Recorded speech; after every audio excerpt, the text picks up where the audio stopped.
Oh, hello there. I'm glad you could join me today because I want to tell you a story. A story about a story, really, because I wrote a book called Door into Dragonland. I'm David Fultz. And I originally wrote it as short stories for the little ones in my family, especially when they gathered in our house like at Christmas time. In fact, the first story I wrote was Christmas Tree Hill. And it was about a boy named Jeremy who was 12 and his sister Rhonda who was 11. She actually was his adopted sister, but they really got along well. And it was one Christmas when their mom didn't have much money. So she couldn't afford a live Christmas tree. But they wanted it. Jeremy and Rhonda really wanted a Christmas tree. And all of a sudden they decided that they would go find a Christmas tree in the woods behind their house, because a friend of theirs showed them where a hill was called Christmas Tree Hill, full of Christmas trees. Well, that was quite an adventure. They went there and got lost, but I won't tell you the full story of that because it's really a good story. But the heart of this story is about a farmhouse they found in their many adventures in these woods behind their house. It was an abandoned farmhouse. They didn't know it was there till they got scared off the trail by a wildcat. And they went back to the farmhouse 2 or 3 times. And one day, Rhonda was walking. Rhonda and Jeremy were walking behind the farmhouse. And Rhonda said, "I see a door in the back of that house." And Jeremy said, "Oh, there's no door there. You're just imagining things." Well, Rhonda went over and tried to find the door at the back. And she didn't find what she thought she saw. But she went around into the front of the house and inside the house to look for that door. And sure enough, she found a mysterious key.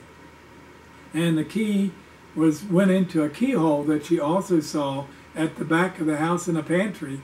And lo and behold, the door opened. And she went through that door into Dragonland. Jeremy wasn't there. He wasn't in the backyard where she had left him. So she got excited and worried and started yelling for Jeremy. That's when something really happened that was strange. Well, you see, Dragonland had talking animals, and a large, huge rabbit came out of the woods.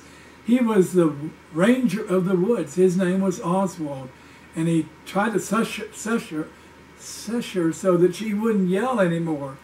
And he pulled her into the woods and finally took her to the council of the animals to find out exactly what should be done with this girl, because they couldn't find her brother and she kept yelling for him. Well, one of the animals was the leader of this council in this woods. His name was Franklin the fox.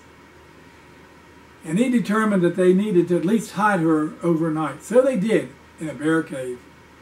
Next morning, they decided that she needed to go back where she came from, back to the old farmhouse. They knew it was a magical farmhouse, so they thought that maybe she could get back to where she'd come from. And sure enough, she did, after she encountered this mystical creature called Lion. You see, she found out later that Lion was the Lord I Am in Dragonland. Not only that, but she found out what the dragon was all about, because on her way back to the farmhouse, he came after her, and she just barely escaped. But she did find her way back to her homeland, to Crosslanes. And there was Jeremy. He didn't believe a word of her story at all. That is, until a week or so later, he had a dream. And in this dream, this mysterious creature, Lion, came to him and told him he needed to believe what Rhonda had said.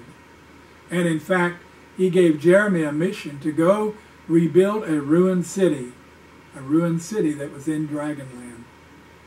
Well, the next morning, he told Rhonda all about this and apologized for mocking her and not believing her. So, indeed, they went to the farmhouse, and this time they were able to go through the door again into Dragonland. And once again, Oswald, the ranger of the woods, found them and took them to the council.